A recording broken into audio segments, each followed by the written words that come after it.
Hello students, welcome back. आज हम लोग बात करेंगे सेटलमेंट ऑफ ग्रीवियंसेस के बारे में।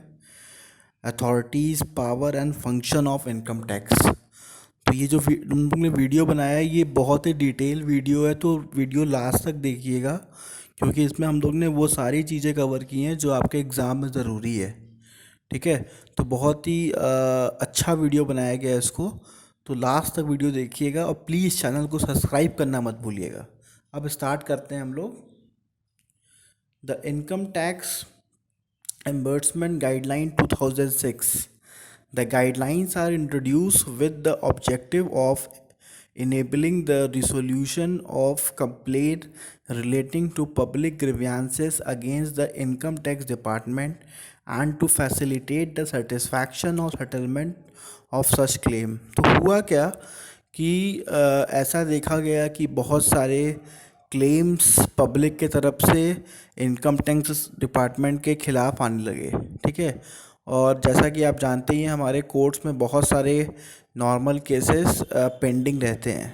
ठीक है, तो अब गवर्नमेंट ने डिसाइड किया कि हम इसके लिए एक अलग से अथॉरिटी ही क्यों ना बनाते हैं। जैसे हम लोग ने इंश्योरेंस के लिए IRDAI बनाया हुआ है, ठीक है, बैंकिंग के लिए RBI बनाया हुआ है। तो इसके लिए भी ऐसा कुछ बना दिया जाए, ऐसे कुछ गाइडलाइंस बना दिया जाए जिसके वजह से जो हमारे इनकम टैक्स पेयर्स हैं उनको दिक्कत ना हो। अगर उनके कोई ग्रीवेंसेस हैं, कोई प्रॉब्लम वो फेस कर रहे हैं इनकम टैक्स अथॉरिटी के थ्रू, तो वो उस प्रॉब्लम को वहाँ पे इजीली फाइल करके जो भी वहाँ पे क्लेम करना चाहते हैं वो कर दें। ठीक है, क्योंकि अल्टीमेटली देखिए, कहीं ना कहीं इनकम टैक्स पेयर्स जो हैं वो हमारे इकोनॉमी को चलाते हैं। तो गवर्नमेंट को समझ में आया कि अगर कोई इसके लिए सेपरेट बॉडी बना दिया जाए तो उससे क्या होगा, उनको भी उनके भी जो प्रॉब्लम्स होंगे वो जल्दी सॉल्व हो जाएंगे। तो मेन ऑब्जेक्टिव यही था कि उनके सेटिस्फैक्शन लेवल को हाई करना, मतलब पब्लिक जो इनकम टैक्स पे कर रही है उसके सेटिस्फैक्शन लेवल को हाई करना, प्लस उनके कंप्लेंट्स को जल्दी से जल्दी सेटल करना। ठीक है, उसको क्लियर करना। तो ये इसका ऑब्जेक्टिव था कि हमने जो ये इनकम टैक्स एम्बर्समेंट गाइडलाइंस दी गई गवर्नमेंट के थ्रू। ठीक है, अब आते हैं next, establishment of office of the income tax ombudsman. अब देखते हैं कैसे इस्टेब्लिशमेंट हुआ, कहाँ कहाँ इस्टेब्लिश हुआ।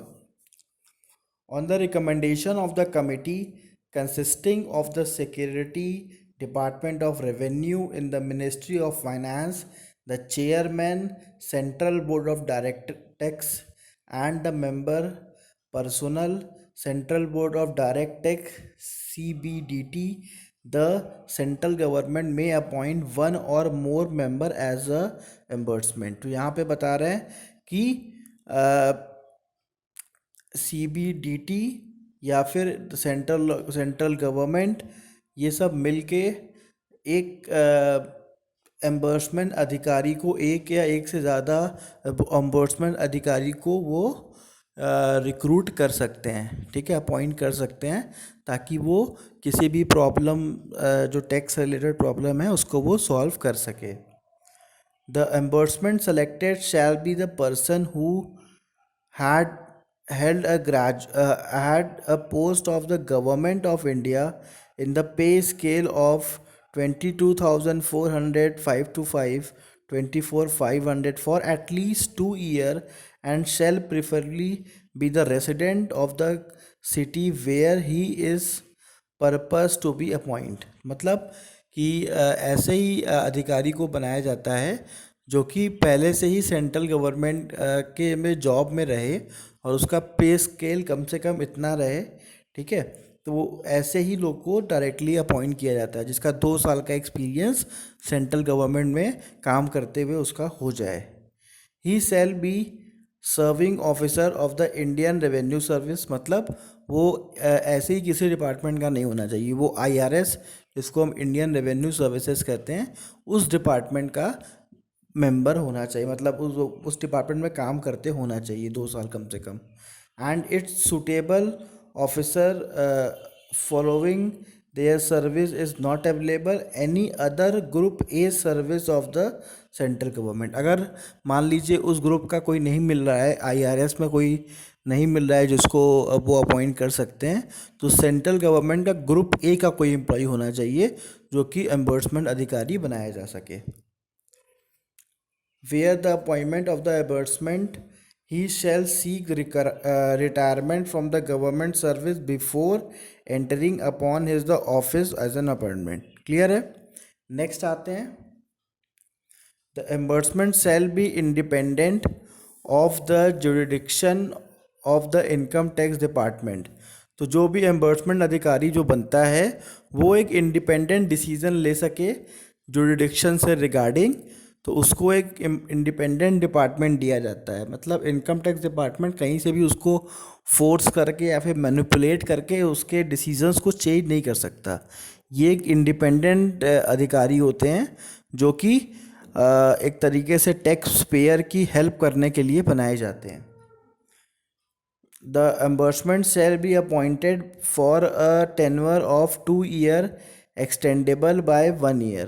तो 2 साल का समय होता है और 1 साल का एक्सटेंशन उनको मिल सकता है जब उनको अपॉइंट किया जाए। और इनका जो मैक्सिमम एज है वो इनका 63 होता है। ठीक है, 63 साल तक ये यहाँ पे सर्विस दे सकते हैं। मतलब मैक्सिमम 63 से ऊपर के लोगों को इसमें नहीं रखा जाता, लेकिन जो टेन्योर होता है वो 2 साल का ही होता है और 1 साल का एक्सटेंशन मिल सकता है। ठीक है, performance appraisal shall be made by the committee constituted in the clause 3.1। तो इनका परफॉर्मेंस अप्रीजल भी होता है। परफॉर्मेंस अप्रीजल में क्या होता है कि इनके काम करने का तरीका देखा जाता है कि जो इनको काम दिया गया है वो उस तरीके से अपने वर्क को अचीव कर रहे हैं कि नहीं कर रहे हैं। तो इनका परफॉर्मेंस अप्रीजल भी किया जाता है समय समय पे। ये भी चेक किया जाता है। किस हिसाब से चेक किया जाता है? जो क्लॉज 3.1 में दिया हुआ है उस हिसाब से चेक करते हैं।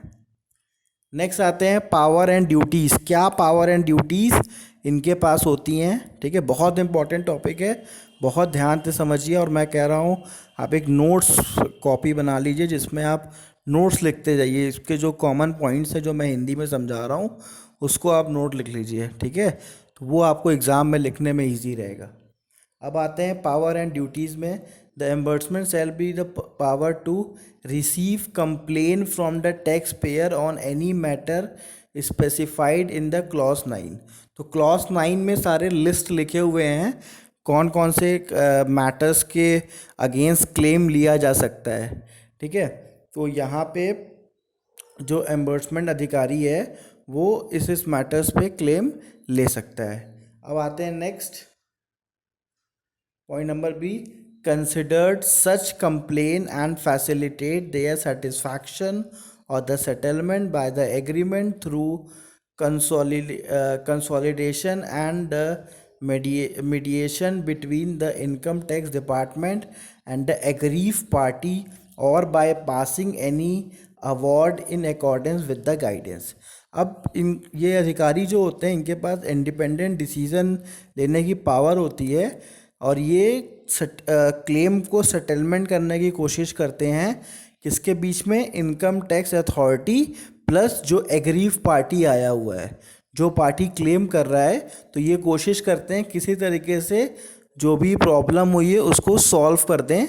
एक इंडिपेंडेंट अथॉरिटी के रूप में ये डिसीजंस लेते हैं ताकि जो भी प्रॉब्लम, जो भी ग्रीवेंसेस लेके कंप्लेन फाइल किया गया है उसको वहाँ पे सॉल्व कर दिया जाए।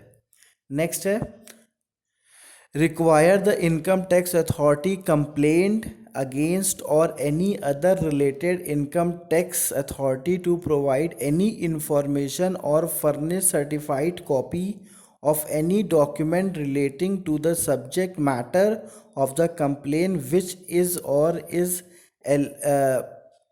alleged to be in its possession, providing that in the event of the failure of such authority to comply with the requisition without any sufficient clauses, the embezzlement may, if deemed fit, draw the interference. The information is provided or copies is furnished with would be unfavorable to the considered income tax authority। अब यहाँ पे क्या बता रहे हैं कि ये जो एम्बर्समेंट अधिकारी होता है इसके पास इतनी पावर होती है कि वो किसी भी डॉक्यूमेंट्स का कॉपी इनकम टैक्स अथॉरिटी से मांग सकता है, ताकि वो अपने जो भी टैक्स पेयर है उसके ग्रीवियंसेस को सॉल्व करने के लिए वो यहाँ तक पूरी चेकिंग कर सकता है। ठीक है, तो उसको कोई अधिकारी मना भी नहीं करेगा कि नहीं मैं आपको ये डॉक्यूमेंट नहीं दूंगा, ये कॉन्फिडेंशियल है,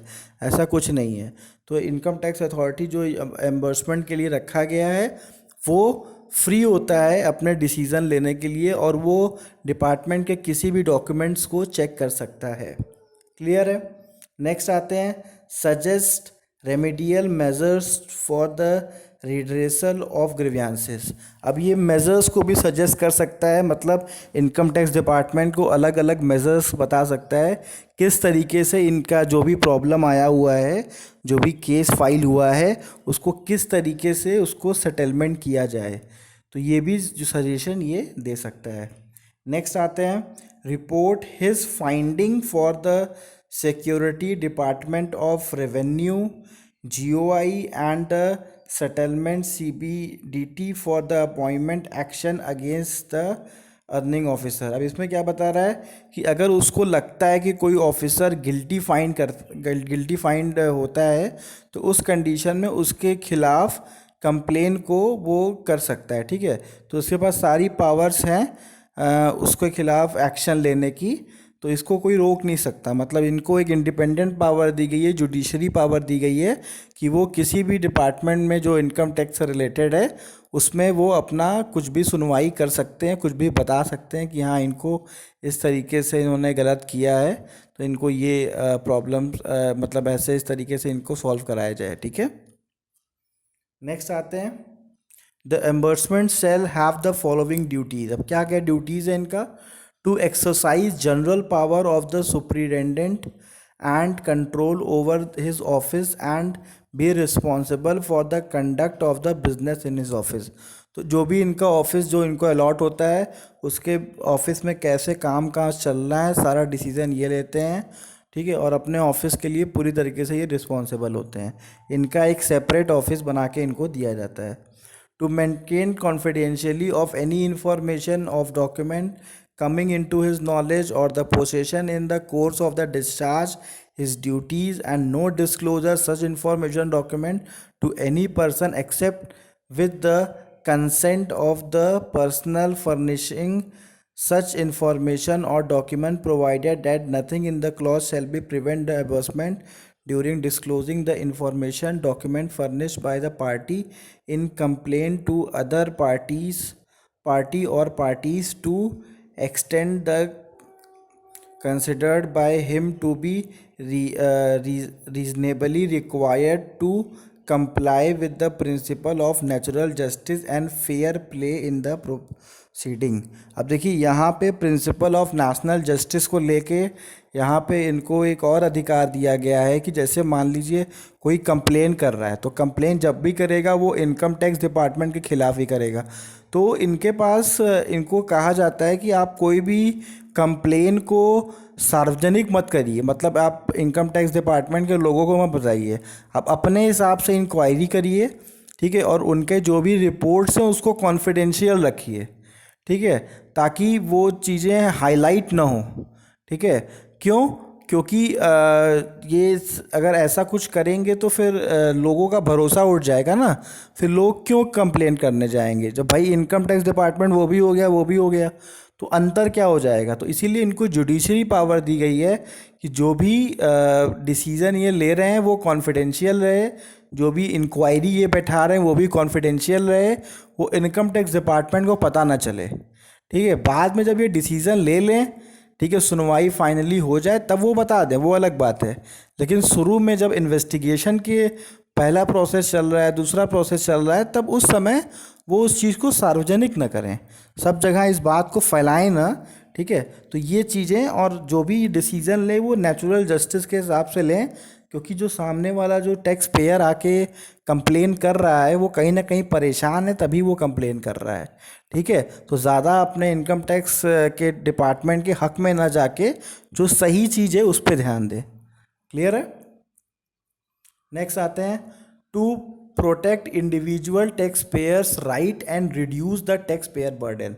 अब इसमें क्या बता रहा है कि जो भी इनके पास जो भी प्रॉब्लम में आ गया हुआ है, जो भी इनकम टैक्स पेयर है उसके राइट्स को सिक्योर करें, प्लस उसके जो टैक्स बर्डन है उसको कम करें। भाई टैक्स बर्डन की वजह से ही लोग आते हैं कि ज़्यादा टैक्स लगा दिया गया है, गलत टैक्स लगा दिया गया है, तो उसको सही तरीके से चेक करें और जो जेन्युइन चीज़ें हैं उसको वो उसका आंसर दें और उस तरीके से टैक्स बर्डन को सामने वाले के रखें। To identify the issue that increase the compliance burden or create problem for the taxpayer and the being those issued to the attention of the CBDT and the Ministry of Finance। अब देखिए इनका करना क्या है कि जो भी complain आ रही है उसको तो ये सही करेंगे ही, ठीक है, साथ ही साथ अगर जेन्युइन इश्यूज हैं तो CBDT के सामने रखें, ठीक है, ताकि मिनिस्ट्री ऑफ फाइनेंस भी जाने कि हाँ ये प्रॉब्लम हमारे टैक्स के सिस्टम में है और इसको चेंज करना पूरे लेवल पे बहुत ज़रूरी है। ठीक है, तो अगर ऐसा कोई प्रॉब्लम है तो उसको भी वो CBDT को बताएं, प्लस मिनिस्ट्री ऑफ फाइनेंस के सामने इस बात को रखें। प्लीज़ आप लोग इसके नोट्स बनाते जाइए, ठीक है, चैनल स्किप मत करिए, वीडियो पूरा देखिए, बहुत ही इंफॉर्मेटिव वीडियो है ये। To send a monthly report to the chairman CBDT and the secretary department of revenue in the ministry of finance recommending the appointed action। तो जो भी ये एक्शंस लेते हैं वो मंथली रिपोर्ट चेयरमैन को दें CBDT के और सेक्रेटरी को और department of revenue in ministry को। ये समय समय पे हर महीने अपने जो भी इनके डिटेल्स हो रहे हैं, जो भी इनके एक्शंस हो रहे हैं उसका पूरा रिपोर्ट बना के इनकी जिम्मेदारी होती है कि वहाँ पे जमा करें। The report shall be specially highlight the cases where action need to be taken against the erring officer. तो जो भी ऑफिसर्स वर्क कर रहे हैं अगर उनके खिलाफ एक्शन लेने की ज़रूरी है तो उसको उस पर्टिकुलर केस को हाईलाइट करें ताकि तुरंत उस पर एक्शन लिया जा सके। The report will be accomplished with the primary evidence need to be initiated action against the delinquent person। तो इसमें क्या बता रहा है कि जो भी रिपोर्ट ये बना रहे हैं जिसके खिलाफ एक्शन लेना है उसके खिलाफ पूरा का पूरा एक तरीके से एविडेंस भी तैयार रख के रखें ताकि डिसीज़न लेने में CBDT को या फिर रेवेन्यू डिपार्टमेंट को, इन लोगों को डिसीज़न लेने में, मिनिस्ट्री ऑफ फाइनेंस को डिसीज़न लेने में समय ना लगे। ठीक है, तो केस पूरा तैयार करें और साथ ही साथ एविडेंस भी रहे। ठीक है, नेक्स्ट आते हैं, to furnish a report every year content a general review of the activities of the officer of the embursement during the preceding financial year of the Security Department of the Revenue Ministry of the Finance and Chairman DBDT along with such other information as may be considered necessary by the him। अब इनका ये भी कहना है कि ये एक general report भी बनाएं कि किस तरीके से वर्किंग हो रही है सारे डिपार्टमेंट में, ठीक है, उसकी जानकारी भी अपने कंसर्न डिपार्टमेंट तक पहुंचाएं।